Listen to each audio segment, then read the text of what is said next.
as always, we should have started recording minutes ago because we always have a good time together. The intro, like the catch up session. We should record in the future. It's always part of the fun, and you have teased me with an overflowing bucket of updates from the last 3 or 4 months. So I'm really excited to get into it and see everything that's happened in your life and Conterra over the last couple months.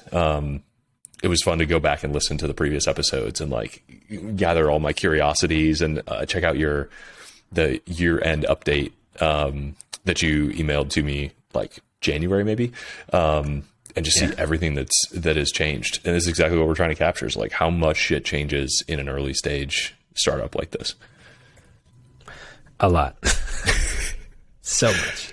All right. Do you remember like how clear is your picture from like where you were in January to where you were today? Like, are you just like mentally stretching time, or are you kind of like, it's really clear how far you've come and you're like, oh my God, look at the ground we covered in the last 4 months? It's definitely clear we've covered an extreme amount of ground in the last 4 months. The good news is that a lot of that's in the direction that I put in the letter, in the annual letter. It's like that is the direction we went, which is really great. And I looked up some of the things that I said were the goals, and like we've moved on all of them. Where I think the previous podcast, when it was like let's recap the goals, it was like well, we just kind of scrapped those and just So that's good. We're definitely moving in the right direction, and I feel like we're a 10x better company today than we were in January. That's awesome. And in 100 days, that is a lot to say. That is progress every day and every week to get something like that done. I'll try to recap the snapshot from like December, January, which was you had a product. The sort of the takeaways were like we built a car wheel instead of a skateboard. We learned that we have to get demand first because demand then brings on supply. This is a really low trust market, and we maybe need to pursue like Carfax, CarMax kind of strategies to create that. But you felt like you had a really clear path of, let me just keep talking to customers. Let's find our beachhead and bring on an operations person, and sort of shift from focus on building tech to focus on doing operations supported by tech where necessary, which is back to the skateboards. Is there anything you want to add to that snapshot or correct? Yeah, I'll just add some details to it. So for personnel, we built software for 6 months, and my original plan was 3 months. So we already doubled the amount of time to get the first product out. That product was in the wrong direction. We were trying to do supply side first, so we were creating an onboarding platform for the labor side. Labor side didn't trust us enough once it was software instead of like personal relationship, and so we were really collecting no's come December timeframe.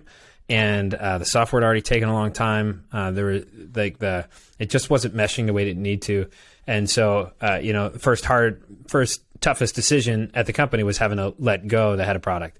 Not because he wasn't performing, but because that was just a skill set that we couldn't afford for the next season, right? So going into Q1 of this year, it was like, well, we're not building software internally. We can't pay the guy who builds the software internally. Yeah. So many lessons learned there. We can dive into after I finish the snapshot. But after letting him go, the next step was, how do we collect demand side first, and what demand can we serve? And so we picked a couple products that we thought would work and started talking to customers. And when I say we, I brought on a director of operations, this guy, Kurt, coming out of the Department of State, hired him directly from the Department of State. He was a special agent there. He... not exactly sure what I am not allowed to say on recording, but he worked with a bunch of agencies across the globe. He worked on diplomatic security. He helped build out security for some embassies in really dangerous places. So this is a guy who really understands security at its finest. And he also was a former Army Special Forces sniper and a Baltimore County police officer. So between all of that stuff, he was a great fit for a couple of reasons, right? One, this guy's a heavy hitter, a hard charger, excited dude. Two, he was excited enough about Conterra to leave a 3-time multi-pronged career of the most stable paycheck in the world to come join this, right? Which is working for the government. And the third bit is he kind of hit all of the labor markets that we hire from, right? So having been law enforcement, military, and then, more direct government, that's pretty much where we're getting the vetted labor from high to low end. It's like, we like the fact that in all 3 of those cases, the backgrounds have been vetted by other people. It's like just the same reason that you hire, somebody who went to Harvard. It isn't because of the education. Maybe they got in. So Harvard said they're pretty good to go. It's like, well, they were in the government, so they probably don't, steal things and have a bunch of other stuff. They have security clearance, whatever. So these are probably people we can use for security roles. So that was one of the reasons I brought him on, and he's been a rock star. So that really helped fuel the growth we've had over the past few months. And we switched over to complete demand side first, operations focused. The only thing that I've done for the software side is scope projects with some really well-recommended vendors. So we kind of understand what we would build first, how we would build some prototypes if we wanted to build them. We've also looked at how we're going to build our next prototype this following quarter coming up, which is going to be using Airtable, Zapier, Twilio, and APIs, and all of its back-end stuff. None of it's front-end with the client. It's all how we connect to the vendors and the labor side. But it's been cool. We've shifted, man. We went from supply to demand, and it took 2 months to get. So we had to start with conversations and picking what products we were going to grow. And then those conversations turned into like more direct, like customer interviews. And then, it was last month that every customer interview I had like 7 in a row, where at the end of the interview, they said, "Hey, I know you said you wouldn't sell us anything, but can we buy it?" And that's a really good thing to hear, right? So we booked more clients than ever before.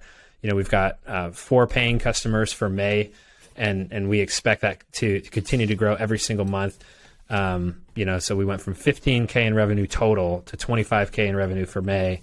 And, I don't think that's going to slow down. I think we'll be looking at, our target now is 250K by the end of the year, which is a huge difference than what I expected in December, right? When I'm like, jeepers, we don't know what we're doing. We did everything wrong.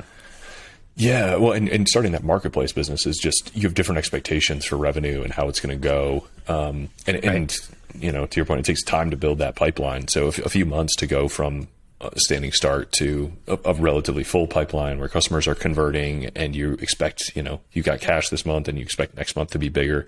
That's great. And you hope that snowball just kind of keeps going, especially once the referrals get kicked in. Yeah. And we're getting so many referrals. It's like, I've had to shift we have a thing called, prioritize and execute. Like, it's a common military phrase. I've had to prioritize and execute on fundraising. So like, that's what I'm doing right now. I know I've teased fundraising. I think I even talked about it in the last podcast. Yeah. I didn't really take it seriously. We've been completely customer focused, and I've personally had to shift that in the past like 2 weeks to being just fundraiser focused. So it's our fundraising focus, which is interesting because like, we're getting so many referrals. Like, behind this screen, I have a whiteboard of names. I have a Salesforce and everything too, but like, I have a whiteboard of names that are like, I need to be crossing off like 3 or 4 every day, so that even when we do raise money, that these customers are just lined up, right? Like, we're actually moving through them. But that's so much more exciting for me and motivating every day to be like, look, we're actually building a business here. We're building a company. Yeah. With this next, wrapping up our final pre-seed raise, which is right now we're raising 200K. Our goal with that is by this summer, we're going to convert 5 to 15 of our business clients or B2B clients and 25 private clients. And, at that point, we'll be like, I don't know, we'll have everything we need to know in the market to actually build the software on the side that we want to build it on, and to like scale and grow it. I don't know. It's cool. It's cool to have direction and like have the problem be like resources, like, the lawyers aren't going as fast as we need them to, or hey, I need 2 more people, but we don't have the cash yet, as opposed to not knowing what we were building. Yeah. So tell me what those customers are buying now. I know the website has shifted a lot since the last time we talked, and it's sort of really well merchandised now, and it looks like it's just sort of booking through to it is like introducing services and booking through to Calendly. Feels like a totally reasonable kind of early pipeline thing. This very customer focused, demand focused, as you said. It's demand focused. The website that you can see, which is conterrasecurity.com, is really just like one of the products that we brought to market. So I'll talk about that first, which is high net worth and ultra high net worth focused risk reduction programs. And so what that means is the client is getting some kind of a risk assessment. So a home threat assessment, a whole life threat assessment, where we're taking diplomatic security solutions and bringing that to the private side. And what's cool about that is we're actually using the people who've done diplomatic security for diplomats, right? So it's also cool because most people, even wealthy individuals, aren't going to like rebuild their entire house. They're not going to build an embassy, but they do need some added security to kind of hit table stakes, or what we think is table stakes for a safe, risk-free environment. We call it living worry-free. But that's the same thing with our diplomats overseas. You can't like rip down the chateau in France and like build a new one because you're an ambassador or something. Instead, you have to add these layers of security in that are kind of invisible, but allow the principal to be protected. And so we're doing that, and that's really what we've been selling. So we've been selling that. We've also been selling some event security. And so with event security, it really in both cases, we are actually more of a consulting or value add reseller, where we're connecting the client to integration partners who are the ones, let's say, putting anti-shatter film on glass for someone's home, or installing a new set of cameras, or one home we're putting in these really beautiful custom built doors that latch a different way that allows them to prevent a 6-year-old from breaking in, which was kind of what was possible before. And so so it's kind of like our little internal brokerage or marketplace for that thing, for that space. And then the second, or the upgrade product from that, and what we're trying to sell, and we have a lot of deals kind of in the works, we haven't closed any yet, are the idea of like international security management. So you sign up for, we have on the website, it's called Family Protect Plan, which is where we do a whole life risk assessment across your family, including your kids and anybody in that circle. And then anytime someone travels overseas, anytime they're in some kind of a risk situation, you've got expert counsel from us, but we're also going to actually white glove manage a security solution. So if you go to Mexico, and you fit inside of our category, we're probably not going to let you go, or at least we're going to tell you not to, unless we put a couple things in place. And then for that part of the business model, the retainer or the subscription is for Conterra's consulting. It's not for the actual end person on the ground. And so that's going to be like a cost plus situation where we find you the vendor, we manage the vendor, we make sure they show up and all those kind of things. We replace them if they're not what you expected, or they treat you poorly, et cetera. But we're gonna invoice that to you and then add a small percentage of overhead. So those are the two products on the website. Clearly, we also have quite a few special projects going, and the business side is more like the B2B side is more. We've got that. These are the bigger contracts. Like we have one in the works. Like it's anywhere between $3 and $9 million contract for a multi-year period with the top tech company in the Valley. If that closes, on the surface it'll look like a regular security contract, right? We have to be licensed in California to take the contract because we have to be able to hold the liability as part of the deal. And so on. But internally, we're going to be staffing and running the project a lot like differently than what our competitors would, right? First, we're not going after the same size margins. Second, we're going to be using our prototype software to be able to for any of the contingent work, which is every time the executives travel outside California or outside the country or go to events, we're going to be kind of like internally gig staffing all those things. And then same thing with the vendors. Now it's going to be with a very small pool of vendors and people. These are people that we trust to treat our customer really well. In other words, they might as well be W-2s, or they might as well be on our team. But the idea is that that's a way we can prototype it. And we've been having conversations with these bigger companies. And one of the things that I learned is that, getting a large corporation onto this platform is very different than getting a private individual. I mean, we know that, but the big difference is that if the product they're paying for is over 100K, it's going to take a really long time before their boss is going to let them buy that with a credit card and no RFP process, which is what we want to get to. We want to get to the point where you could say like Conterra is the RFP process because they already have all these reviews and you choose the one that makes most sense. But because that doesn't exist yet, this is a new way to buy. Pretty much we can only, or I expect we'll only have like more of an open marketplace style tool for those security managers for purchases under 100K. So like that's like one that I just heard was an executive that purchased a type of psychographic assessment. He purchased like 7 of them at once. They're like 10 of them at once. They're like 7,500 a piece. So it's like, $75,000, right? He could have bought that through the platform. He could have been connected to that vendor and bought it through the platform with a credit card. But if that same client wanted to go run a multi-year executive protection project and the actual owner of that project is going to have to be an RFP contract. And so we're competing to win some of those contracts as well, which will allow us to, 1, get some name brand customers, 2, bring in a whole lot more revenue. But 3, I think it's going to let us kind of eat our own dog food, right? Like see if the tool actually is that much better than what currently exists. It's really interesting to see where you fit into where you're either forced or choose to kind of fit into existing processes and structure versus where you're like, this is a place that we can innovate and find margin and use technology, right? Like the example that came to mind for me was like early days of Open Door. The like customer would go book on the website and like reserve a table. Not Open Door, Open Table would like reserve a table, make a reservation at a restaurant, and then Open Table on the back end would like fax them a reservation because that was how restaurants like took in reservations. Like that was their system. And it was like Open Table's responsibility to bridge that gap while they were building the marketplace and then slowly accrue sort of the market power and reputation to replace more and more things with technology and like claw that margin back inside the company, which is really interesting. It kind of sounds like the same thing. You have to go compete and win a contract in a very traditional RFP process, then use your own marketplace internally, and that helps you build up that vendor supply side of things and build trusted relationships and inventory on that side. And then you'll just kind of slowly shrink the manual steps in between, and then there's a marketplace.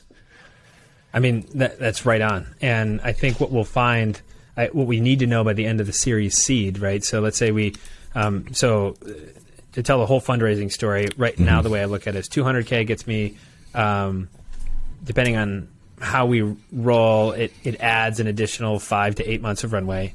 And with that, the goal is those 5 business customers and 25 consumer customers, bringing in somewhere around 250K of revenue for this year. But all of that isn't the kind of traction or learnings that we need to understand what type of marketplace this is at the end, right? But with the next round, which we'd want to raise at the end of this year, let's call it like 1.5, 2.5 million. That capital has to teach us whether or not we're CarMax or Uber, right?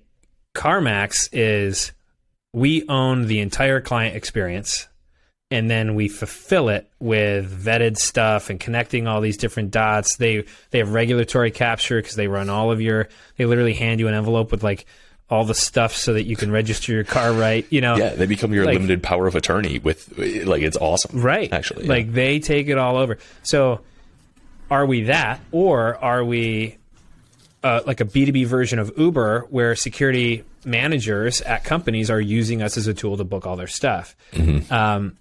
We might be both. I don't know. But I think right now the Open Table example is perfect because we really are. We're going to be like, look, we get this big contract. We have to run part of it like a regular security company, but then the rest of it, every time we travel, it's like, cool, we're going to 60 countries over the next 2 years. Well, we're going to have a gig marketplace in 60 countries by the time we're done because we had to vet, 5 different vendors in each of those places and then choose one. And then we're going to mean, those vendors want to make money. We're going to make them make the money through the platform. We're like, sure, we'll pay you. The invoice is on here. You got to download the app. Yeah. You know? Yeah. Do you remember, I think last time you talked about some of the other marketplaces, the sort of vertical specific marketplaces, labor marketplaces or staffing agencies that you looked at. Do you know what their sort of bootstrapping process was? Like how they grew into the actual marketplace model? Is it similar to what you're doing here, or the dynamics of those industries different? So I mean, every industry is certainly different. I'm sure we're also more the same than we think we are too. And I don't know that I can speak to them well.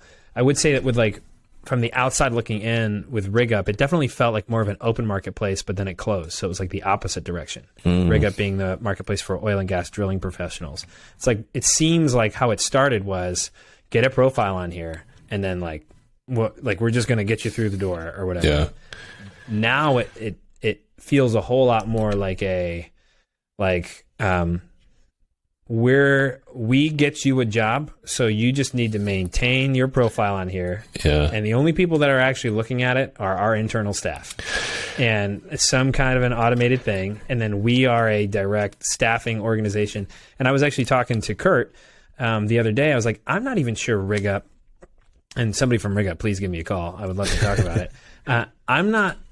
I can't tell if the end client ever does the work themselves, or if RigUp actually ends up providing the whole project.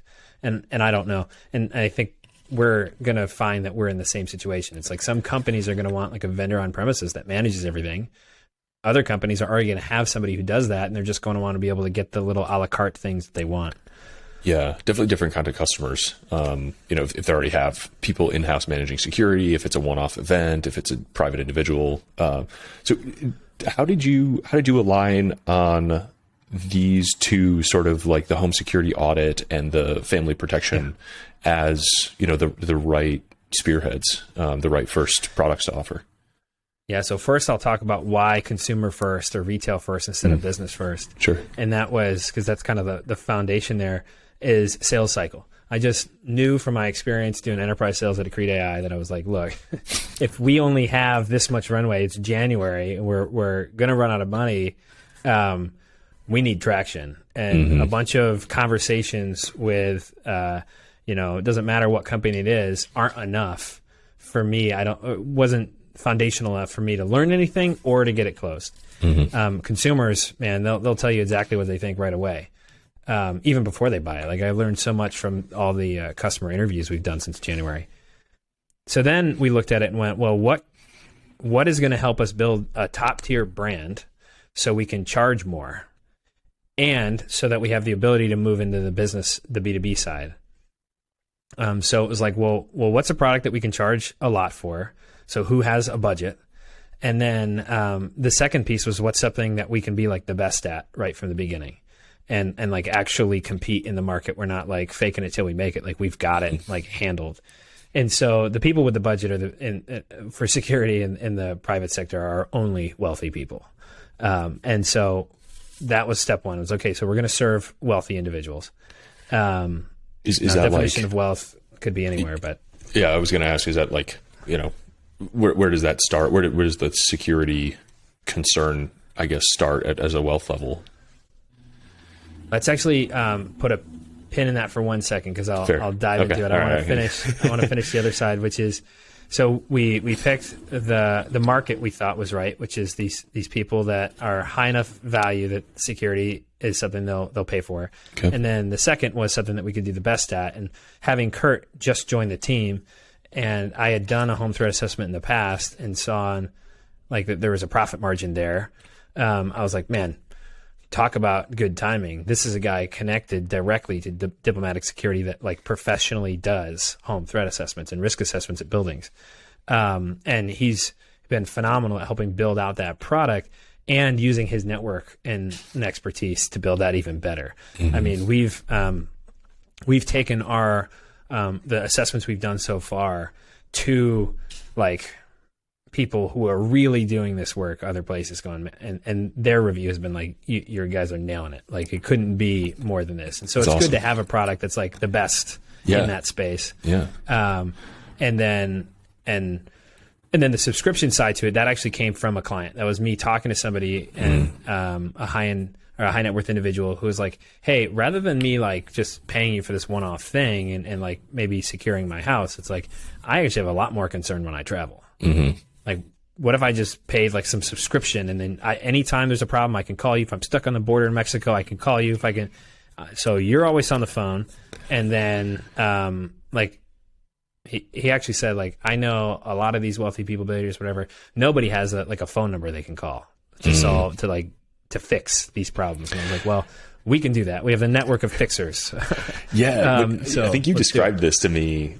I think we talked like offline in January or February or something, and you were kind of like describing this, like, I think you call it NetJets for private security. That's like, right. This is your phone number. This is your, like, we'll give you a travel plan, and then we're basically like fixers. Like, do you have an altercation with like local police in a foreign country? Do you end up like in jail? Did you get kidnapped? Like, all of this stuff that is just like, you worry about it, but then you're kind of like, I actually don't know how to de-risk that. So like, fuck it, I guess. Right. Like, if you get a DUI in the US and you're one of these wealthy individuals, like, you already have a lawyer that you're going to call. Like, literally, you know the name. You probably have done a bunch of other things. You know, Mr. Lawyer, hey, this is what just happened. Help me out. What's my first step right now before I even get out of the car? And they'll tell you. And we want to be that for security problems. Which is interesting. Like, I didn't even know that was a thing that money could buy, frankly. Like, I didn't know that if you have somebody like you or Kurt, like, in your corner, that there's somebody that you can call who can call the State Department, who can like mobilize the United States to protect you no matter where you are in the world. Like, that is the most baller shit I've ever heard. And I didn't even know that money could buy it. Which is funny because it's very qualitative. Right, it's hard to measure what it really is, because what it's actually is a very strong network of relationships. Because until we're much bigger, until we have a footprint where we actually have an office in every country or whatever, the way we're solving these problems is through the consulates. It's through the embassies. It's through the regional officers in all these places that we can get directly connected, that we have relationships with. We're also involved in some programs where we get intelligence from some of these organizations as well. So like we're like really tied into that space, which allows us to solve those problems. I will say that, you know, I found competitors, right, like along the way, and there are definitely other groups that are doing this, that have done it, and it's interesting that most of them that I've found first have all been bought. It's like these companies pop up, they're this international, like, solve your security problems sort of thing, and then 2 years later they get bought by Securitas or by G4S or somebody. But yeah, I mean, I think it's a cool product. We'd love to have a couple more customers, but the home threat assessment side is just, it's kind of the first marketing tool for that, right? It's like you're working with these people, helping them solve their, you know, the way that I describe it is, your home is your castle. Everybody says that, but most houses, even expensive ones, are so poorly protected that, you know, a teenager can break in moments. And so step one is to get your home to like table stakes. Like, how do we make it so that your doors are locked and they can't just be kicked in? How do we make it so that when someone hits the glass of your patio, the alarm is already going off, so their timeline is already ticking, and they can't get in. So 3 minutes later they leave, rather than intruding in your home. That seems to be the first step. And then from there, we've had quite a few good conversations about travel security, like vacation security and those kind of things. And when I say security, what I mean is more guidance than anything else. The majority of places people go, they don't need a security guard unless they are a certain type of person. Going back to your other question, but they do need to know where not to be. They do need to know where the English-speaking doctors are. They should have a partner for medical concierge and for crisis management if they have to get evacuated or if anything goes down or goes wrong. And that we can provide. I mean, we can provide that today just about anywhere in the world. So that's what that. Bringing it all the way back, that's why the two products. We knew we could do both products really, really well. We could do it right now. We can serve the customers premium class. And Mm-hmm. they have the budgets to pay for it. Yeah, the budget's short sales cycle. They both have the potential to be purchasing the same products. Generates revenue. Like, do you have your eyes on? I mean, I was just kind of doing the napkin math here as you were talking. I was like, do you have your eyes on reaching sort of enough revenue that you're sustainable, or are you? But you're also talking about fundraisers. Like, are you trying to reach break even on these services and then sort of like reassess, or are you like all in? The way that I'm, it's taking a multi-billion-dollar vision. Because we're talking about a $50 billion industry with a 70% rake, so $36 billion. 40% of that is taken by no value add middlemen, conglomerates that just subcontract. So that right there is what, $21 billion. So if we reduce that 40% rake to 10 to 25%, we're talking about $5 to $15 billion in revenue. Right. So that's a good target that we want to get. Yep. We'll never get to $15 billion in revenue doing home threat assessments, right? Yep. It's an incredible marketing tool. That doesn't mean we can't be capital efficient with that business line, right? And so we definitely we want that to be a profitable, at least break even, but hopefully a profitable, business center. And we expect that it's going to drive a ton of our business for a long time. I mean, it's already driven the B2B side because every single person we're talking to on the consumer side owns a business or is an executive at a business. But I've done the math on it too. And it's like, even if let's say we enter this market at like the 10 to 20K target for a home threat assessment, that pricing is likely off. We found that just for the assessment, just for this report, 10 or 20K is really high compared to other similar services that these customers are paying for. Other similar services you might think of, like physically, it would be like getting your audio installed in your house or getting the electric blinds put in, different, interior design stuff. And so us coming in and being like, look, we want to we're going to add this new thing that you never heard of before. And we're going to add it into your home build, and we're going to charge more than all your other vendors are charging for their service, was a little bit off. The difference there being that if we're also providing integration support, meaning we work with their estate managers, we work with their general contractors and so on, to coach them to fix the problems that we've recommended, and then we go back out and visit the homes or whatever, and we kind of audit it along the way.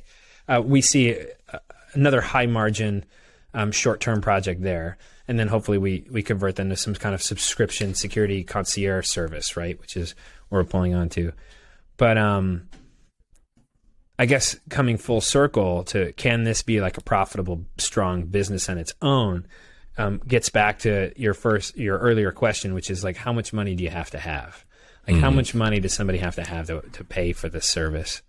I would say we're targeting people with non-primary homes. So, vacation homes, best if they've got 5, okay if they've got 1. You've got to have quite a bit of cash to go buy a second house in a place like Malibu or Miami.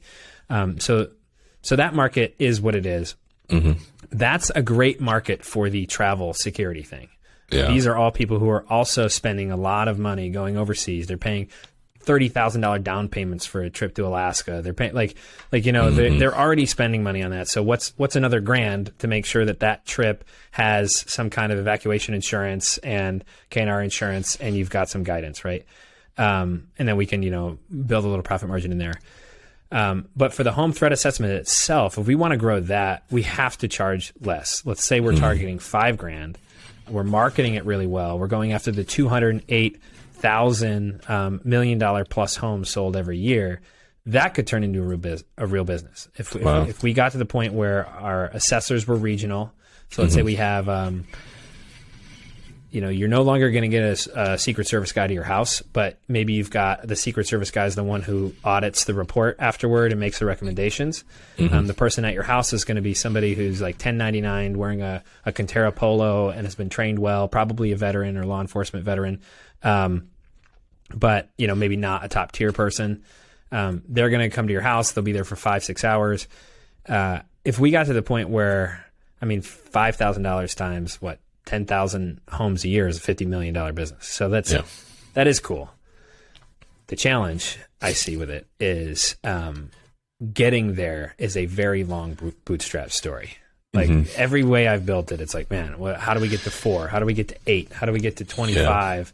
How do we bridge the gap between hiring people so that they're ready to do it? Like, I mean, we just did one in Malibu and it ended up costing us a ton because it was like right away, 2 flights from different states, hotels, car, all that. And then doing the assessment, I added in a bunch of other business stuff while I was there, but it was like, jeepers, like we got to make at least 20% on this. Like, you know, and like, I was just imagining like if we had to do like 20 of those in a month, I was like, holy crap, that would be a lot of work. So the unit economics require scale for that to be a business. And there's plenty. I mean, you've got opportunities to reinvest in technology and streamline process, as you said. And then, you know, you're not. What's interesting to me about this story so far is that we are still like Bezos says this thing like stubborn on the vision, flexible on the details, which I'm sure you've heard before. You're already smiling at me, which I love. Like, you're like, we will build a like, you know, $5 to $15 billion a year marketplace that removes the fat cat, poorly run middlemen. That's just a garbage process and cruft and mess in this legacy industry. But I'm going to try anything that we have to do in order to like establish all those beachheads and get those wedges in and keep expanding and keep building, you know, the vendor side and the brand and the relationships and the customer trust. And to that end, I mean, you can stack up a few, like this is, if you have one, you know, the home audit is security audit is one profitable ish or break even business line, but it's still accruing value to that fundamental marketplace behind it. You can keep starting new versions of that and over again, like each of those processes accrue and you're just building this giant snowball marketplace behind it. It's hard to do both of those things at once, but the prize for doing it is huge. Yeah. I mean, I didn't say it before, but the other thing that all of these products have in common is that by the time the product is fully delivered, we've worked with multiple vendors and people. Meaning we had one client that we had to connect to a bunch of different service providers. That's the marketplace, right? So home threat assessment, we're now working with like 7 different companies for different integration things for that fix to bring the security to table stakes. For travel security management, we've got, you know, partners in Africa, partners in Latin America and in Mexico and Europe. Like, every single transaction we have with every single one of those vendors is building our relationship as a connector. And so that's even cooler, right? So if every product we deliver ends up being one that connects one side of the market, the demand side, to all these different suppliers, we're just manually building a market. You know, and it's cool too, because I think it's an expanding one, right? Like, so especially on the high net worth side, I think we're going to expand the security market. Most people in that, most people in the, I bought $1 million house category, but I'm not a 10+ millionaire, don't realize or don't think they can get access to a top tier security design plan for their home. For a couple grand, $5,000. I think that's a new market. I think we get into there. It's like people are paying $1,000 to ADT to have somebody literally come into their house with a bunch of gear and be like, well, what do you want? I want cameras. Okay, well, where do you want them? I don't know. Isn't that what you're supposed to tell me? Right? Yeah. Like, oh, we'll put up 3 just to make you feel better. You know, like having that thing, like I think we'll expand that market. And along the way, I mean, we're talking about going into 3 markets right now, but let's say we get to 50 states. I mean, we'll have thousands of vendors that we're bringing business, that we're just directly bringing business to them, right? That's that's how we get to that point where you no longer need to hire a massive contract with a global security vendor. Instead, you'll be able to go right to the small, medium business that actually does the work, and you'll save a ton of cash. So higher quality, better experience, lower price. I mean, that's how you make money out of nothing, right? Absolutely. It's a little Bill Gurley thing. And so inside the company, like what do the operations look like now that this is kind of the primary focus on the demand side? You've got Kurt in there. You're worried about fundraising or working on fundraising now, primarily. Like, you know, how has the process evolved now that you've kind of got a pipeline of these to manage? You said and you're in 3 markets, it sounds like. Yeah, so we want to build 3 markets. We're in like 7 markets because we're just, we're taking whatever deal, right? And right now we're flying. The idea is that by the end of the summer, first of all, I won't be on any assessments anymore, and like I don't know if I'll ever be on another one again. I probably will be, but we hope to hire a local person in each of those 3 markets who can cover the majority of the assessments this year, but they'll be able to manage 1099s to start scaling that. Like they'll start as the regional assessor, but they'll become the regional manager. Okay. Right. So that's how that little business is going to build. Operations side, really it's split in half between like admin,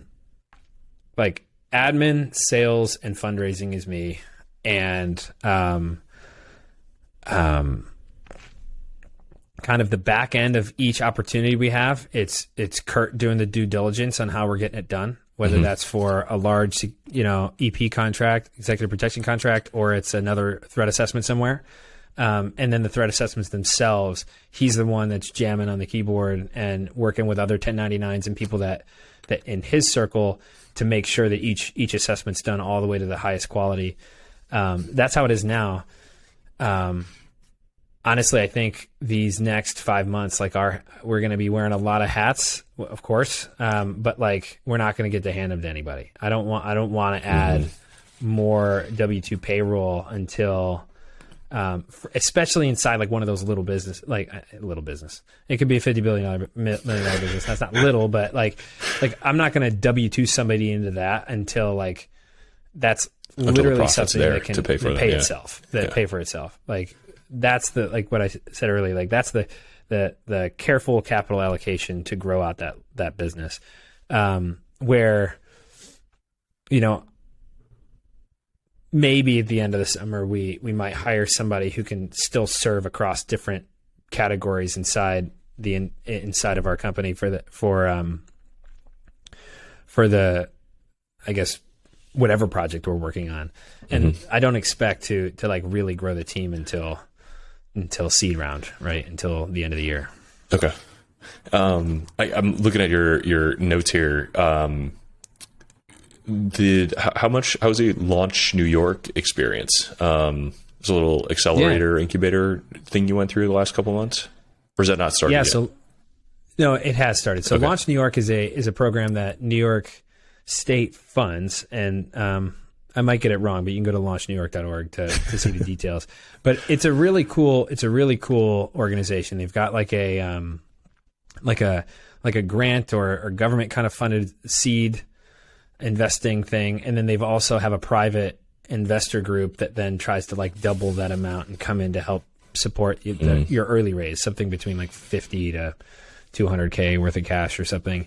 But what they've done really well is they built a strong network of, they call them EIRs, like entrepreneurs in residence, but I compare them, I mean, they're mentors, right? So like Mike Bovalino, who's my mentor there, is like the best outcome of joining Launch New York is having this guy who's been an executive at multi-billion-dollar companies. He's gone through the gamut of a strong career, and having it instantly having a mentor that gives me time is great. Not only that, but Launch New York pays their mentors for consulting time as well. So if I want to actually dive into something and book a real consulting session with him or with somebody else, they cover that. So it's a cool piece of like support.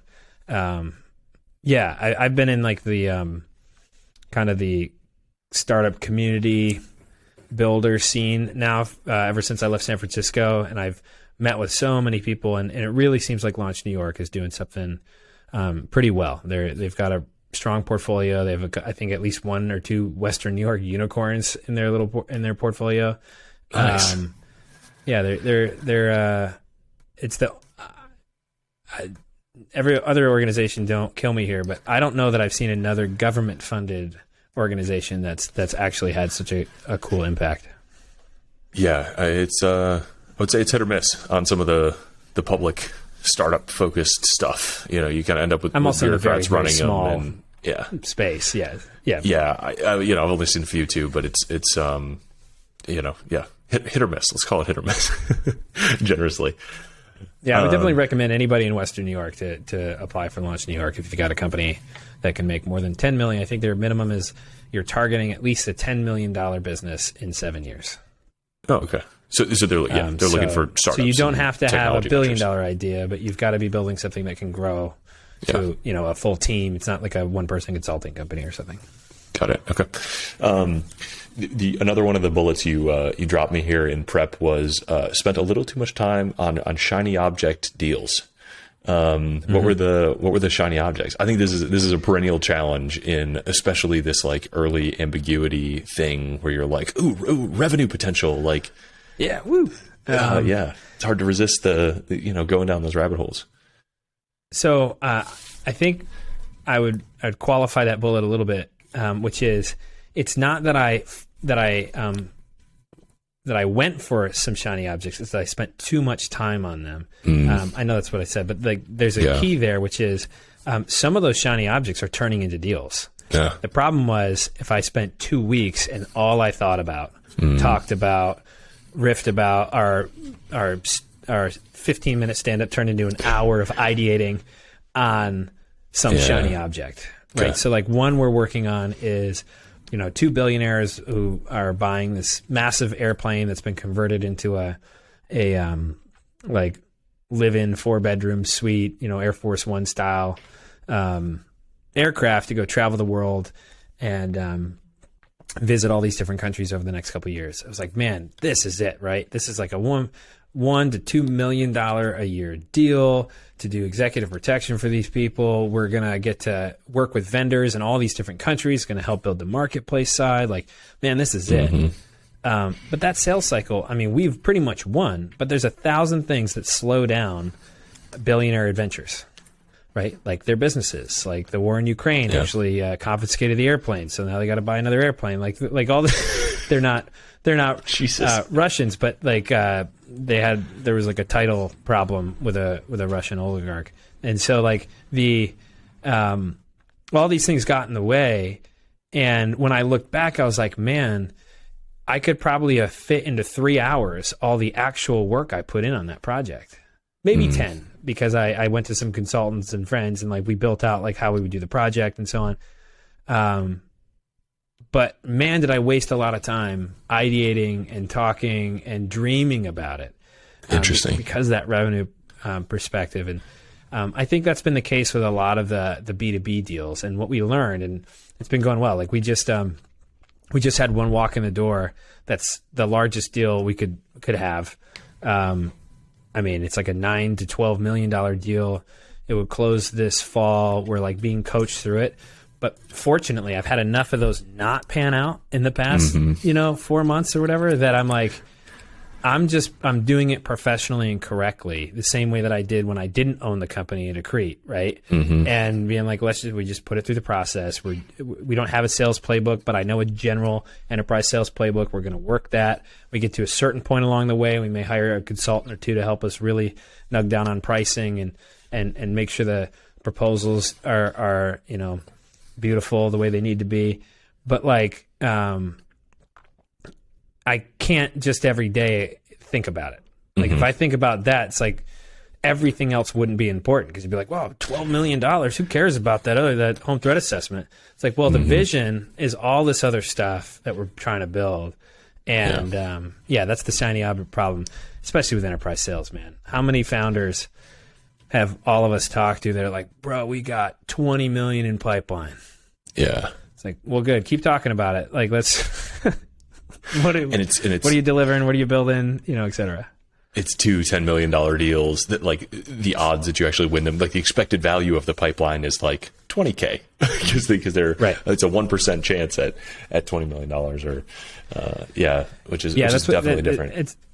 It's exactly, so what I've been doing in like my Salesforce model is like rounding down the expected cash to the lowest I think is possible for us to accept the deal. So not what we think it's going to be, but like what's the lowest we would do the deal for? And then we've got our stages built out. So like the percentages don't go up very fast. They just don't. They don't go up fast enough until signatures are on a piece of paper.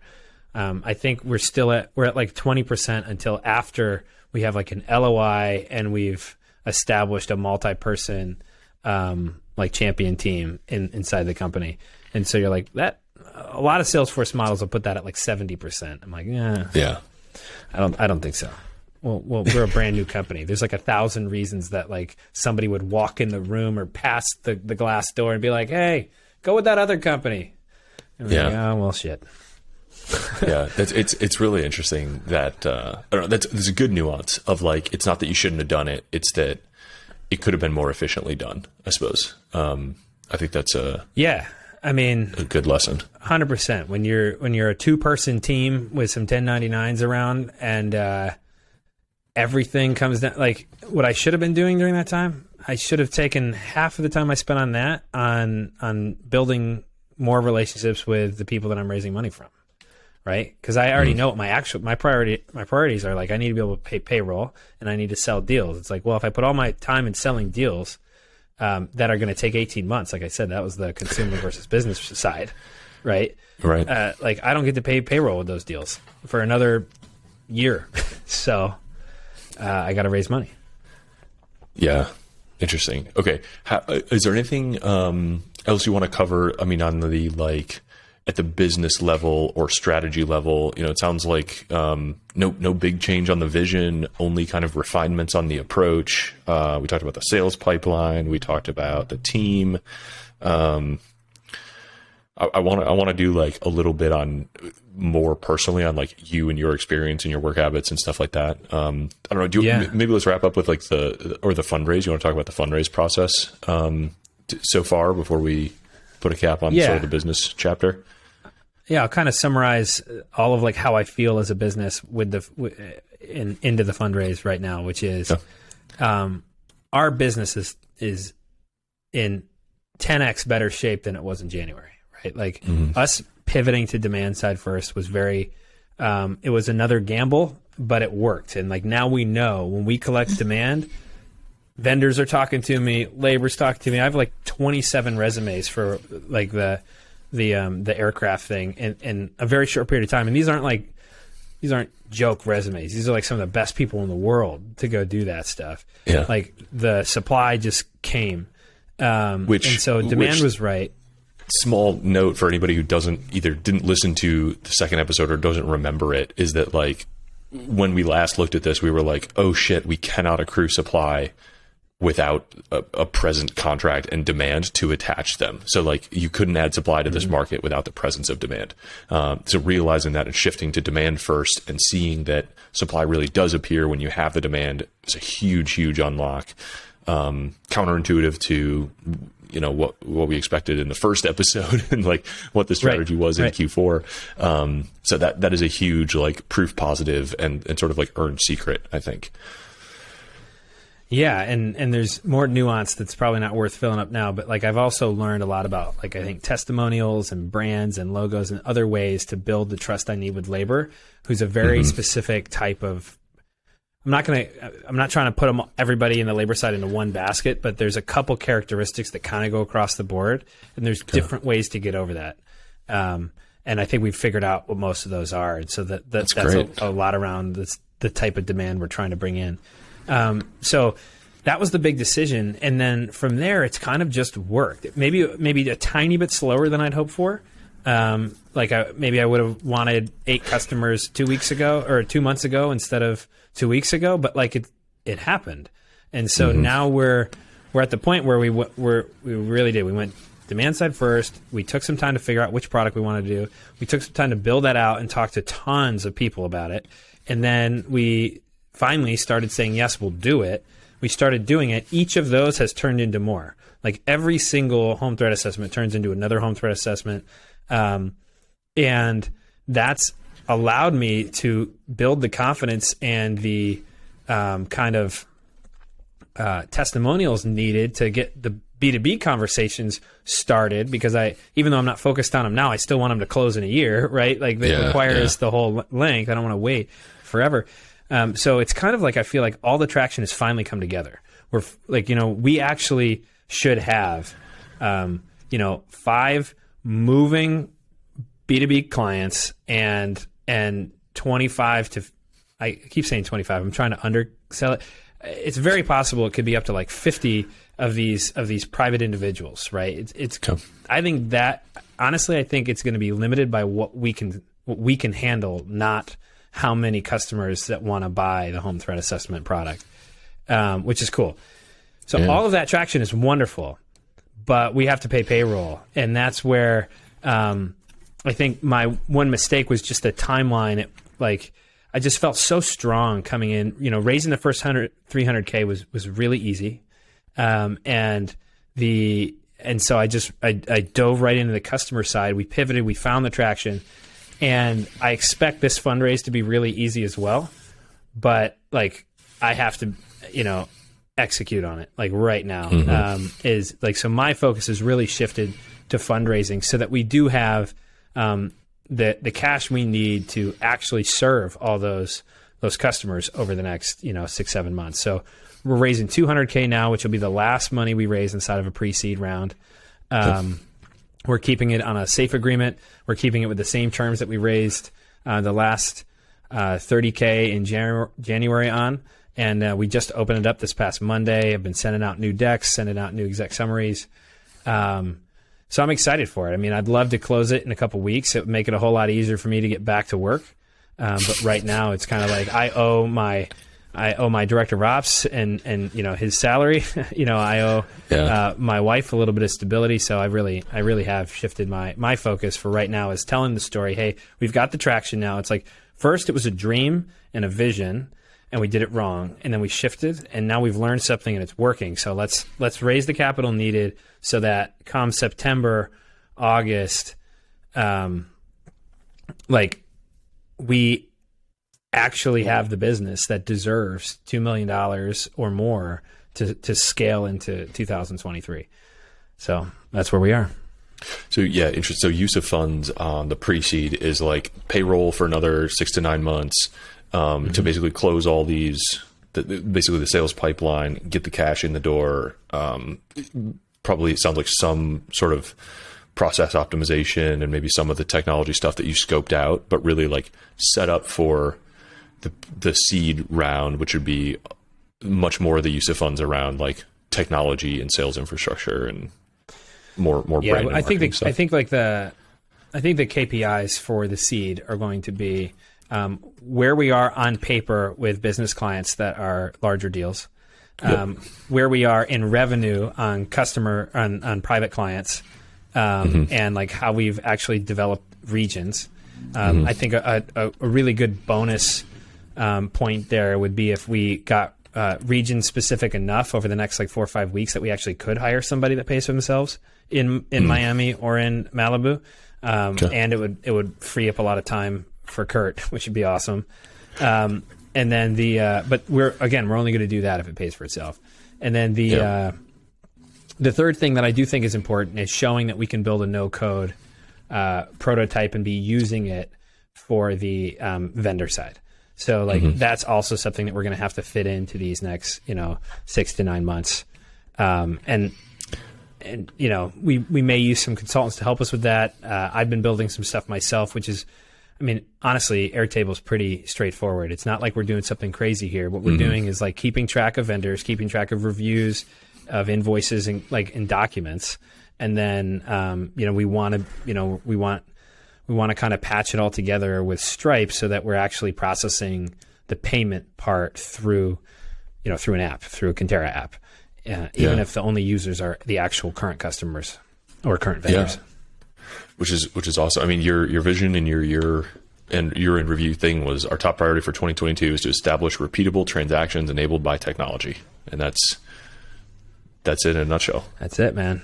That's what we're gonna do. Now you just need. No, go ahead. I don't know. I was just going to say the same thing. I'm going to say something stupid, which is that you need some nutcase to kidnap Paris Hilton's dog and kick off like a whole, just an epidemic of fear about personal, safety of celebrities and billionaires. All you have to do is read page 6. I mean, there's like an intrusion, or like the Beckham's home just got broken into. I mean, honestly, this stuff happens all the time. My investors are always sending me famous people whose stuff's getting stolen or whatever. Like, what we really need is just we need to get in front of people so they realize they can solve the problem. I think most people don't realize they can solve it. Yeah, that is interesting. Okay, let's do some Zach level stuff.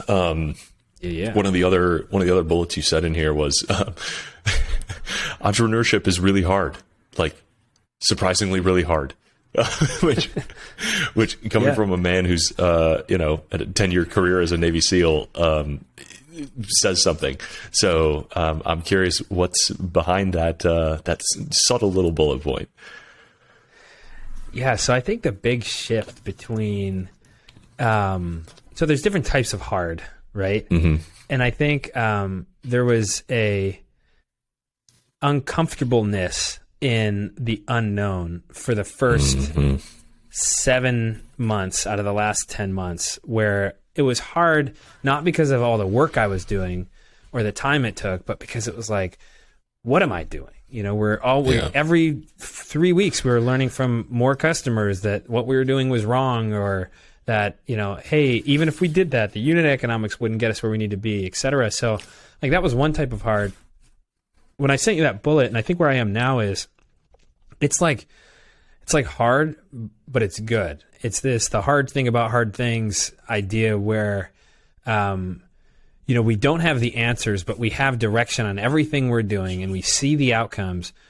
But man, is there a lot of stuff to do, and there's no shortcut. There is zero shortcuts. There's no like, oh, get somebody to start doing your LinkedIn outreach, or hey, get somebody in another country to start making your phone calls. It's like, no, right now, every single phone call is me, because they need my voice and my ability to have the authority to shift the conversation where it goes in the company. Every single assessment has to be done really, really well every time. There's no space for it not to be, because we're growing referral based, and these are customers that expect really high end things, which is the downside of the market we entered, right? When you enter at the top, like they expect the best. And then add in the fact that, I do have 4 kids, right? One is now 7 months old. Born September 24th, the last one of the podcast dates. Yes. The very first episode was the day your daughter was born. It's like, see you later. I gotta go. Baby being born. So we've got that, the 7-month-old isn't sleeping right now, so she's going through that phase, and we know the phase. We've been through all this before, but that means I'm not sleeping, right? And I'm still pulling, Monday was an 18-hour day. Specifically, there's just things that, they got to get done. And so I think the hard part is that it's a grind that, it's not like there's a light on the end of it's almost Friday, I'll just take it easy. It's like, no, my kids love that I took Sunday off because it was Easter and they were psyched. Yeah. Right. And you might say, oh, Zach, you don't have any work-life balance. It's like, well, this is a season. It's not a forever season. Don't get me wrong. Like I heard, I read, I think it's Andrew Chen, who's at Uber, talk about like those founders and like how they're like in a war room every day against Lyft. And like, it's just, it's nonstop. It was always nonstop. It continued to be, I don't know what this thing will turn into. Maybe it'll be that, but, right now it's just really hard. It's hard to balance, the amount of different tasks in the company, add on family, and then add on like personal things like being in shape, and staying fit. It's like, 1, it's healthy for me, but 2, my investors and clients expect me to be healthy, like just based on the fact that I was a Navy SEAL and then I'm providing this type of work. Like they want to see somebody who is healthy. Yeah, I don't know. And that's just part of the long-term nature of it, right? Like this is a marathon, and if you burn yourself out and make yourself unhealthy, like Right. that's going to come back to bite you maybe at the time when you can least afford for it to. So I think that's always, it's just it's a good way to force yourself into the meditation of the long-term nature of what you're doing. Like it feels like sprinting a marathon, but like taking the time to, eat healthy, work out, stay active, stay sane, like pays off because this is a long game. Yeah. I think I think part of, you saying that made me think that part of entrepreneurship being hard is once you get in the thick of it, and I would say just now I'm really in the thick of it, even my time off I have to do well. Mm-hmm. Right? I need to make sure that I'm resting well, because if I take a break and I don't rest well and I drink too much or I do something else, then it makes the next 24 hours that much harder, and each thing that much harder. And I've been on the phone call. It doesn't happen often, but I've been on the phone call where I didn't have my energy and my energy. And so I knew that it was flopping as it was happening. And it's like, well, this company isn't going to make it if I'm flopping on a call with a partner or with a investor or with whoever, because you never know which one of those is going to be your deal, is going to be and so like, yeah, the hard thing about this is all of it. Like everything is the unknown. It's the work-life balance. It's the amount of effort. The other side, though, is it's really rewarding. It's exciting. It's cool that like how much we've gained in this 10 months. I mean, oh my goodness, have I learned so much? Are we so much better off? Like, dude, like it's a whole nother world, and that's really cool. And it's exciting to see how all that's happening. My kids are getting used to it, and the fact that like I'm still finding ways to dad every day, but they're seeing how hard I'm working, and they're cool. Like they'll. We pray at dinner every day. And my son will like pray for Conterra. Like, oh, I hope Dad's company does really well, and blah blah blah. And you're like, oh, hey buddy, that's awesome. Thanks. It's cool. That's really cool. Yeah, I mean the closer you get to the CEO of a startup, and the more honest they are with you about how hard the thing is that they're going through. And that's what's really interesting. Like CEOs are rarely straight up full maximum honest with their employees. They sometimes can't be. It sometimes is the best thing to just keep a stiff upper lip and like, stare straight ahead, hands on the wheel, like go through it. And the closer you get and the more honest you get, the more you realize how inhumanly hard that job is, and how much stress there is to it, and how much ambiguity there is to it, and how much just mental and emotional weight sits on uniquely like founder CEOs who are raising money and hiring people and selling and like doing all of this stuff at once. So there's not a lot of people that appreciate it, and there's not a lot of people that understand. Like when you look at cap tables, and some people are like, I can't believe I don't know, pick Travis Kalanick since you use Uber, like gets 10 times more than his director of marketing. Like, does he deserve that? And it's kind of like, actually, if you've seen these CEOs go through like the pinholes and like dark nights that they go through, like fuck yeah, like they do deserve orders of magnitude more compensation, because the thing wouldn't exist without them willing it into existence. And it's like, I hope people who have followed along on this story gather some shadow of that, because I think empathy for that makes us all better employees, better investors, better customers, like appreciate more of the world that we see around us and the character that it takes to create some of the things that we take for granted if we don't pay attention to it. I think one of the things you said there like really hits it on the nail. It's that willing into existence thing. Like that's every successful company was willed. I mean, it was willed into existence when, it's got to be why these top tier pre-seed investors that have like had multiple big wins, they always say it's about team. They've picked people who are ready to will, like just do whatever it takes to get it done. That's why like the work-life balance thing is like such a a goofy topic for a founder, because it's like, look, this is who I am. Not just the company, but like this, like I do hard things. I've been doing hard things for the last, 15 years. Like it's not going to stop. If I wasn't doing this, I'd be doing something else that's super hard. I remember asking you, like our first episode, I was like, Zach, why'd you join the Navy SEALs? You're like, well, I was in college and it wasn't hard. I thought it was going to be hard. It wasn't hard. I Googled what's hard. I did the thing that's the hardest thing I could find to do. And of course, like what else would you do? It's obvious. I was like, you're a beast. Yeah, I like to think so. We'll see. Yeah, man. Oh, man, willing it into place. That's the phase we're in. I'm about to will payroll into existence for the next 7 months. I like it. Yeah. So I think I asked you this last time, but it could become a pretty good regular question. Is there anything that you have changed your mind on in the last 3 or 4 months?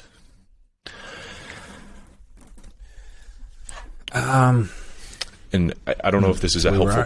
I don't know if it's a helpful prompt, but I remember last time you said you had some mottos or like visions that you kind of kept revisiting, and I wonder if you've actually like added or removed any of those that you kind of your touchstones that you go back to kind of refocus and prioritize. Yeah, so the motto stuff I think is really important, but I haven't used it for maybe the last 2 months, and I think the difference has been that the direction has become more clear, and I've become so busy, and I switched offices, so they're not where they used to be, and so I kind of internalized those mottos. The big one that like one way that I support my family is by creating a massively successful business and by giving it my all, and like having those things internal, I guess the shift is like I'm not repeating mottos every day. I'm not reading those, and so I guess that's a bit of a change.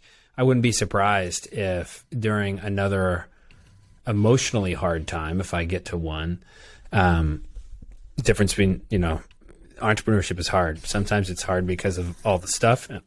Other times it's hard because you're on an emotional roller coaster. I'm not on an emotional roller coaster right now, which is nice. But so I guess that's changed, but the so the model thing, I had one that I was going to say, but now I can't remember what it was. I don't know, maybe lukewarm, like I went lukewarm in the middle there for a minute. It was like, are we bootstrapping? One of the reasons that I pushed fundraising off, I was like, man, we'll just get profitable. I had a lot of different people giving me advice in all these different directions. And I think coming out the other end of 10 months as an entrepreneur, I've gotten a lot better at taking every piece of advice in, adding it to the group, but not taking any of it as like gold. Like there's nobody knows how to run this business better than me. And I'm only just learning how to build and run this business. Nobody else has been on the hundreds of calls with these completely different customers, some asking for one thing, some asking for something else. Like other people tell me this is silly, it doesn't fit. Other people are like, man, I tried to build this myself inside of my organization. Like you've got all these different people. And then on the mentorship side, it's the same. You have mentors who like I really, really respect, who are a lot more focused on, let's say, passive wealth creation. Or like, so they're like, man, can you turn this into a business where you work 4 hours a week, right? Yeah. Other people who are focused on, man, you got to build the social profile. So this and that, so I think the big shift has just been like, I hear it all and I do my best to not make a pivot or take a quick reaction on any of it and really consider it, sometimes write it down. And like, that's been really, really important. There was a minute where like, well, we'll build a home threat assessment business. Like if we can get this the size we need to and so on. But fortunately we climbed out of that because having a super strong business line that does home threat assessment sounds great. But the reason we picked that was because we can fulfill the work with vendors for a marketplace. We can use it as marketing to get international security so that we can fulfill the work with vendors as a marketplace.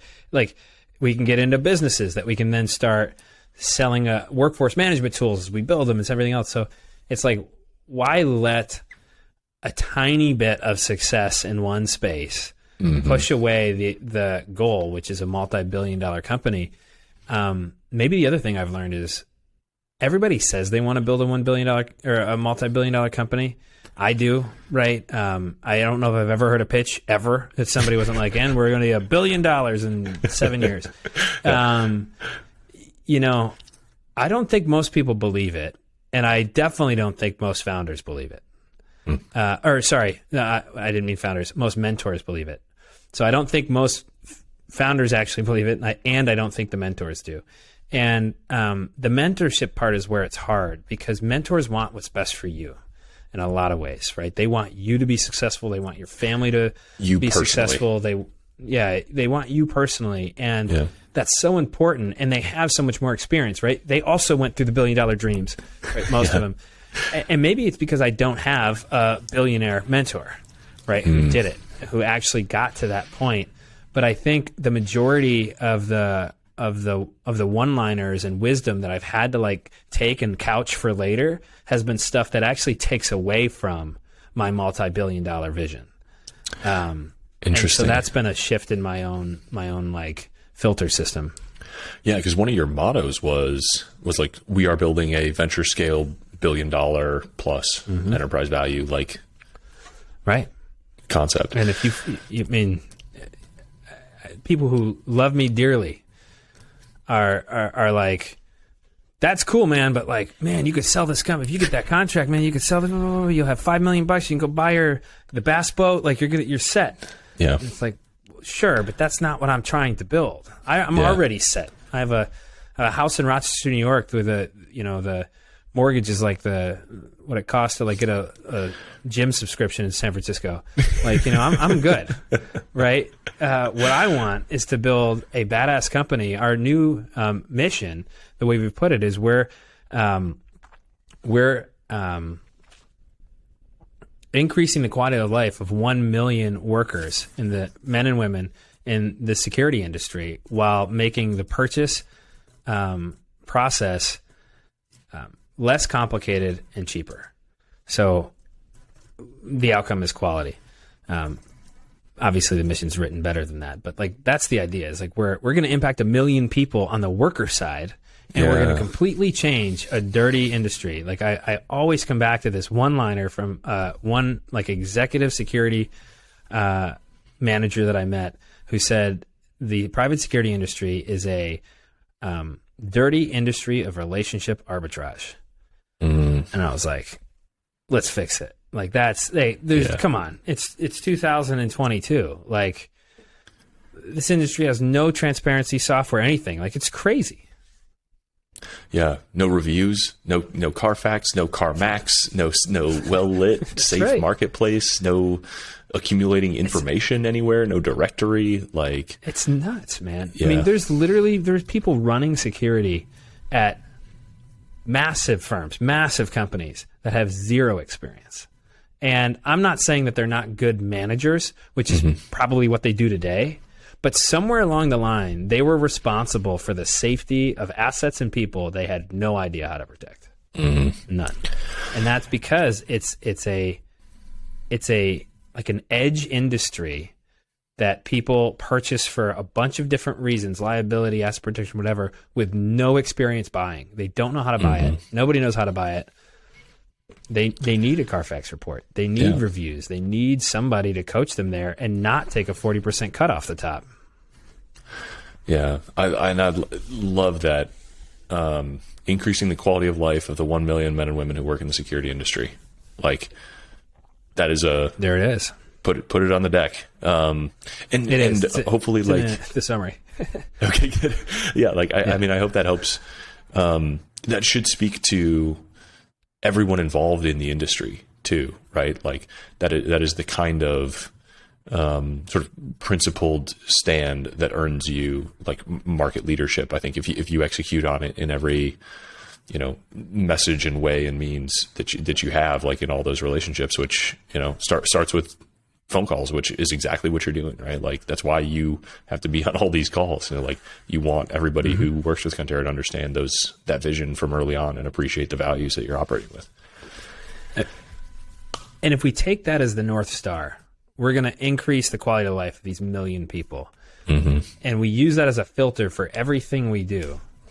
It's very clear that quality comes alongside that, customers getting treated well comes alongside that, that transparency comes alongside that. Like all the other stuff kind of comes in line. To reach 1 million, you need the scale that technology gets you, right? And that reinvestment gets you. Yeah. And the market's about 2 million people today. So, saying 50% of that, I'm not saying I'm only going to get 50% of the market. I mean, LinkedIn has more than 50% of the market for their category. I think we're going to take the whole market. I just think the market's going to reduce because the quality is going to go up. We're going to find that the majority of projects that currently get staffed with 40 people get staffed with 25, but all 25 of those people have livable wages instead of getting paid $14 an hour with 300% churn. I mean, yeah, with a lot of weird, you've got, I think in the first episode, we talked a lot about like part-timers and sort of transient, unqualified people who work in this industry, kind of on shift or event basis, who really haven't been trained, but they need bodies in seats, or in right. shirts. Don't you want the security at the stadium you're going to watch a football game in to like be qualified? Like, yeah, I think of the GIF of the guy doing the pat downs without even like touching people. I don't know if you've seen that, right? That's a great example. And like, what's funny about that is, higher quality guards and higher quality managers and security professionals in a space like that. Like the answer to that meme might not be a full hard pat down of every single person. Right. It might actually mean a metal detector. Mm-hmm. It might actually mean a wand, because a wand would work versus what they're using. But somebody has to have the experience and the credentials and professional capability to look over at their boss and be like, you realize we can't actually hard pat down 20,000 people. Right. Like it's not possible. But you realize that we're not actually doing anything here, right? Yeah. And like nobody at minimum wage unqualified is going to say that. What they're doing is they're going to put in their time, and no hard feelings, man. You're trying to get a job done. I would rather that same person get some training through our app, get some internal credential, then gets their first gig, and from that gig gets a reputation for doing their job well, and then can move up that ladder. Not everybody's got to be a Navy SEAL to go do security. The majority of security out there doesn't require that, but it does require training, professionalism, and incentives. And I think the incentive to get the job done right means you got to be paid a real wage. Yeah, I agree completely. I want to know, there's something you dropped earlier that I thought was really cool, that prioritize and execute. The like mental model from time in the service. Is there other stuff like that that's kind of you learned from your experience as a SEAL or elsewhere that is like that you still apply as a startup founder and CEO? Whether it's like, I don't know, caffeine management or diet or like how to handle sleeplessness or other sort of mental models like that of just ways of thinking and working. Yeah, so we've got a lot of acronyms in the military, right? You got one called Find, Fix, and Finish, which is it's used for like targeting, for finding bad guys and dealing with them.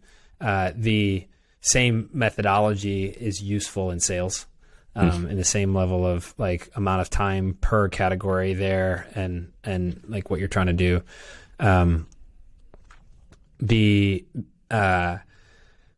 Another one is like AARs, like after action reviews, and like talking about what did you think was going to happen, what did happen, what would you do different, that kind of thing, and like understanding that a debrief is a requirement, not a like, oh, this is like a positive culture thing or whatever. No, it's like, no, like the debrief actually teaches you something every single time, and you are the primary researcher, so like figure it out and do it.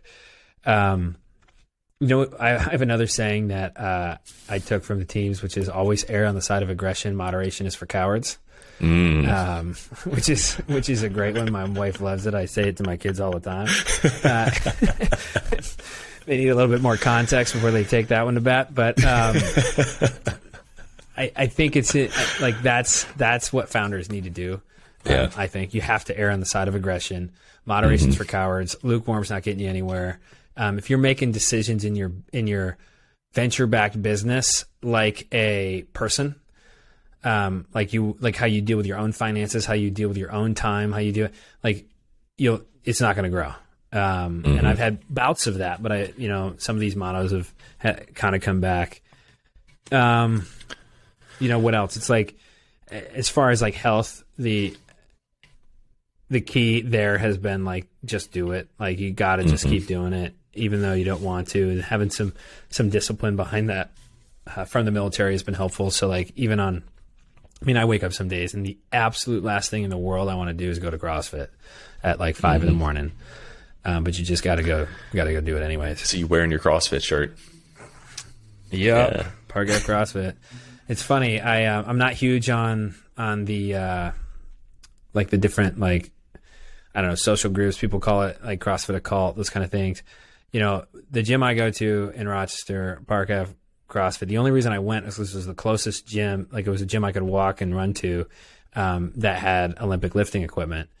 And I'd never been at a CrossFit gym, and I was worried it was going to be a cult. Not this one, man. Everybody just shows it. Like at least all I do is the early morning class. It's like literally, it's just a bunch of people who show up, work out, laugh, and go home. Nobody's competing. Nobody's going to the CrossFit games out of that crew. I think there's some people in the other groups. So I found that to be nice. That as an entrepreneur, I don't have to think about anything. I can just show up and do it. And then, like, to add to that, like, kind of discipline side, like, I've had to cut back on that a little bit with the phase of the company we are now, with how much I'm working. But again, in the military, I just learned it. It's like you got to keep pushing your body and growing that. So I've switched to like running and like I got to do something. So if I can't make that time because I was up till 4 a.m., it's like, well, okay, well, I'm going to go for a run. I'm going to go do something. So that's been helpful. I don't know if you ever ran any of the prompts for that. I don't know what else I learned from the military, but no, that's unsurprisingly, you learned a lot in the military. I did. Something you said in there is inspiring me to do another sort of last or second to last question. Like erring on the side of aggression, moderation's for cowards, which I love, and thinking about what you said, like you can't act like a normal person when you're doing a venture scale business. Like you have to just learn to think differently and in extremes and in power laws and in, like to me, that is the thought process of leverage. It's like, what is the highest leverage action available to me right now? Sort of, and I was talking to my buddy, Andrew Finn, who was on this podcast, and he's like, entrepreneurship is basically a series of refocusing on high leverage actions, with that knowing that changes after each iteration. Like after you take each action, it changes. And I wonder, if that resonates with you, and if you have like, a few things stand out to you from the last couple months of being like, that 1 hour was incredibly well spent, or that, or feeling sort of the high leverage work shift over time. Yeah, I'll think of an example. It also, that whole idea of it shifting every time lines up with the OODA loop as well, the observe, orient, decide, act, right? Pretty popular in the civilian side. It was extremely important in small unit tactics, where every time you take a big tactical action, everything changes. It's not just where you are in the field or where your platoons are, your different operators.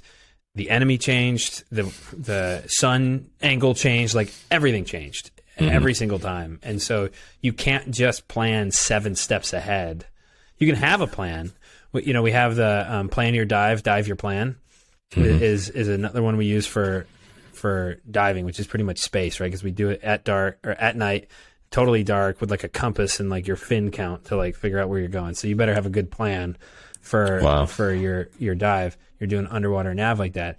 But the reality is, your plan is only good until your feet hit the ground. It's always wrong, right? Everything's different. And so you have to have that OODA loop always going, you're observing, orient, decide, act over and over. There's a push and pull of that, I think, in entrepreneurship, and certainly at Conterra, where we also don't want to be pivoting our primary focus every 15 minutes. We can't pivot the company every 2 weeks, because then we get to the end of 2 years and we're like, wow, our company's only been working on this for 2 weeks. Yep. Because we pivoted 100 times. Yeah. So I'm not sure what the catalysts have been. Definitely lately it's been that pivot to demand.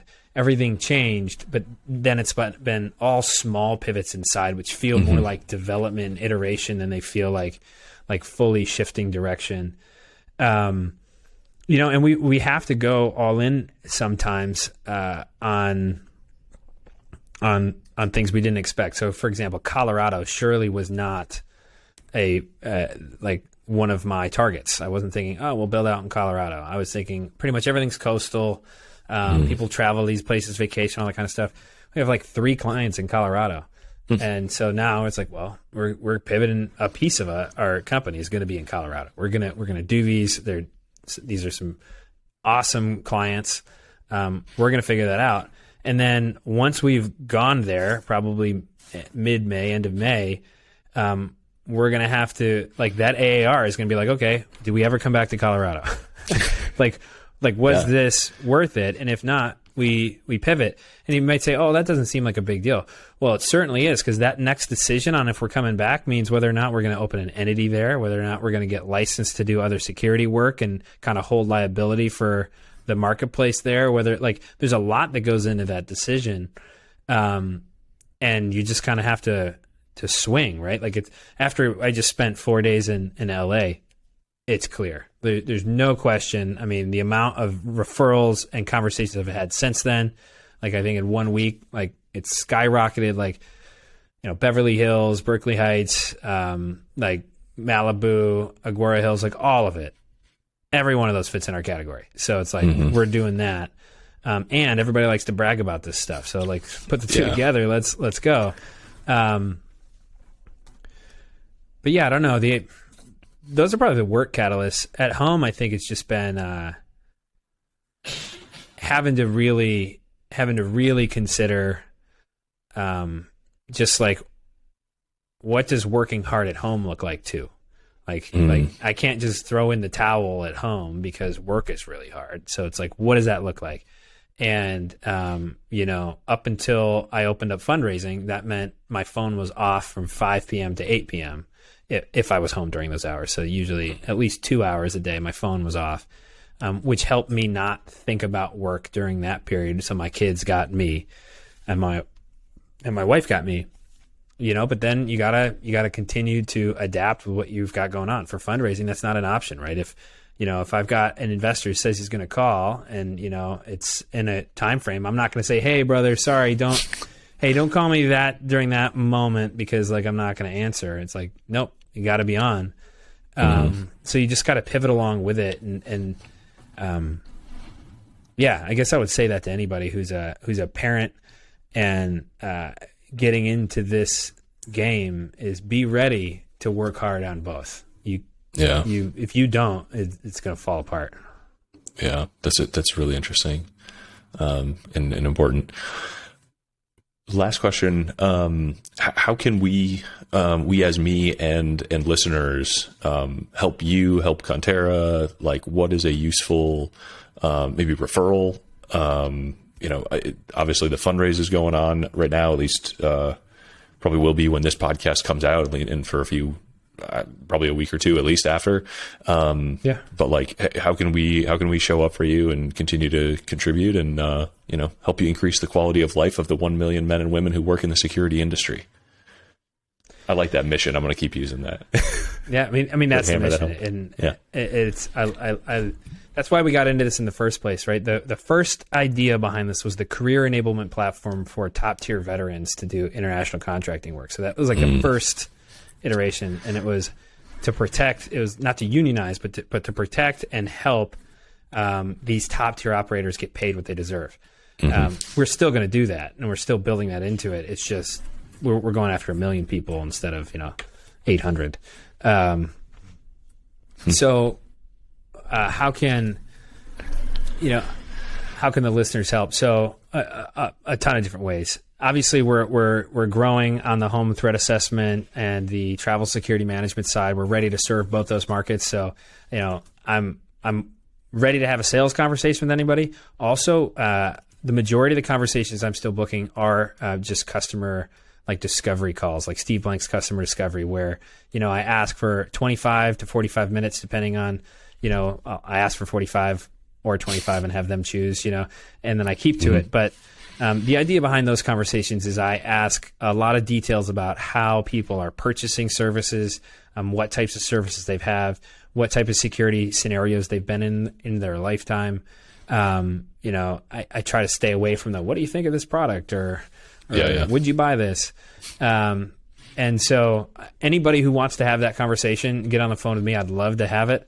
I'll buy you a beer or something if we ever meet in person afterward. But the idea is just to get more information from more people. So you don't have to be ultra high net worth. Really, if you've ever paid somebody else to set up anything on your house, you probably have enough of a fit that I can learn something from you. The next would be anybody who travels. Love to talk to those people too. How do they deal with security guidance, with medical concierge, that kind of thing? So this is all customer side. The really key introductions that I'm just getting into right now that are helpful and have been extremely fruitful have been to security managers. So anybody who runs the security operations at any size company, they purchase a lot of vendor services. And so hearing how they purchase is important. Fundraising side, we're raising $200K now. Hopefully it is close by the time this podcast comes out based on the traction we have so far. But I would love to talk to you anyways. We're raising on safe agreements, so we can, it's a little fluid. We can move that around a little bit. And then of course, I'm starting to build relationships with bona fide venture capital firms for the Series Seed. So I've already started some of those conversations now. I'm taking it slow because I need to focus. We talk about prioritize and execute, but that's a key KPI for me over the next 180 days is building strong relationships with a few, top tier seed funds so that we're not going into the market blind in 3 months going like, oh geez, I guess we just cold call now. So that last one, since I'm listing them all, would be marketplace people, man. Anybody who's been inside a marketplace and has dealt with it, especially services or a labor-based marketplace, but really interested to learn how some of the unit economics worked in your company, because it seems like everybody does it different. NFX has some incredible videos, podcasts, and essays about it, and there's some cool resources online. But I found that almost across the board, when I talk to people inside marketplaces, it's much less sophisticated than what's written down, and more nuanced. So the more at the I hear same those time, stories, the better. Yeah, and exactly. I shouldn't say sophisticated, maybe complicated. There's all these words that kind of come together. It's much less straightforward, is what I would like to say. It's like there's a lot of experimentation, and so hearing what people ended up on would be helpful. Yeah, that's super interesting. I'm sure we should try to track down somebody from RigUp and some of the other, especially the staffing and industry specific marketplaces. I feel like those would be really interesting conversations, and totally like non-competitive. Like why wouldn't somebody at RigUp want to shoot the shit with you and share some observations? So it's funny. Real quick, you said non-competitive. One thing that's been interesting in this market and has started to really work was vendors didn't trust us at all before the first 6 months. They really didn't. I think they thought we were going to steal their contracts, compete with them. We're just trying to learn from them to do their job better or something. Now that we're collecting the demand side first, they are answering the calls, but I still have to take 10 minutes of the call to describe how we're not competing. It's like, look, we're bringing you business. We're helping you do this.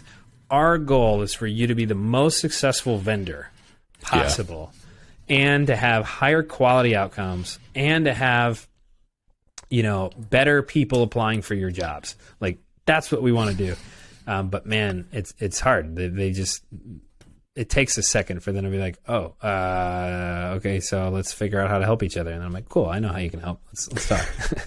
which is back to that quote you mentioned is a dirty industry monetizing relationships, or I'm paraphrasing it, but yeah, a dirty industry of relationship arbitrage. No wonder everyone kind of comes in with their guard up to even what seem like casual conversations, because if you've operated in a zero-sum industry, let alone a sort of relationship arbitrage industry your whole career, it's really, I think people in tech have a hard time appreciating how different the mindset is of some of the people who work in industry. Like, if you work in a real estate brokerage, like, people are trying to steal deals from each other. It's fucking weird and savage. And like, you have a frenemy relationship with the guy a cubicle over. It's not like you all have shared equity. It's not like you have stock in the business. And it's not the mindset of growing a pie to share with everybody. I talked to one employee, a security guard employee, who said that he switches companies that he works for every 4 months on purpose. And the reason he does that is because around the 4 months period is when they stop treating you well, is when they start to treat you worse and worse. And he used the term abuse, but what he meant was, at first your shifts are good shifts, and then they promote you to this other role, and well, now you're salary, but now they're going to actually make you work like twice as many hours, so you're actually making less money for your time, and then eventually you have no control at all.